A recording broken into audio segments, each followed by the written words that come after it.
we are going to factor out the GCF of these two binomials. So to factor out a GCF here, we first have to find the greatest common factor. So we have to break down 14 and 42. So if I break down 14, hopefully you see that's 2 times 7, which doesn't break down anymore. And then if I break down 42, there's different ways of doing it. I first know it's 6 times 7. And then I know 6 breaks down to 2 times 3. So what I now have is these are my factors. Now, to be a greatest common factor, I'm looking what's common between them. What factors are in common? Well, if I look at that, okay, well, don't I have a 2 and a 2? And then don't I also have a 7 and a 7? Don't they both have 2s and 7s in common? So my greatest common factor would be 2 times 7, or 2 and 7. But can we simplify 2 and 7? Isn't that 14? So they share a 2 and a 7, which if we put those together to clean it up, isn't that really a 14 in common? So can't we pull out a 14 out of both of these? Okay, I pull a 14 out. So what's left over? So 14 times what gives you 14? And hopefully you can see that's 1. 14 times 1 give you the first term. And 14 times what gives you negative 42x? Well, isn't 14 times 3 42? So if you look at that, it kind of helps you. Isn't this going to be 3, but isn't there also an x? And since you have a minus here, aren't you going to have a minus here? So if you pause and think about this, let's double check. Let's double check this. Is 14 times 1 14?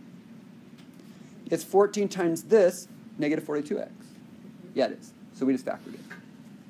Now, FYI, there is another way of doing this. This is another way you might write this. And it's kind of common at times. What I gave you is a good answer, but this is another way it could be written. I could have pulled a negative 14 out, which would have left me a 3x minus 1. That is also possible. You can always pull out negatives if it benefits you. And sometimes pulling a negative out can benefit. Now you might wonder, why do you flip-flop these? Well, if you pull a negative out, won't that become a positive 3x? And won't that become the negative 1? And don't we tend to write it as x's first, then numbers? So are these both fine? Yes. This actually at times is better. You'll see why as we go into stuff. This is better, but they're both factored. All right, for this next one, I want to break it down again and find my greatest common factor. So I break down 18, which is, 9 times 2, which that breaks down again to 3 times 3. And then if I break down 4, I get 2 times 2. So what do we have in common here? Well, what I notice here is we have a 2 in common with a 2. And anything else in common? No.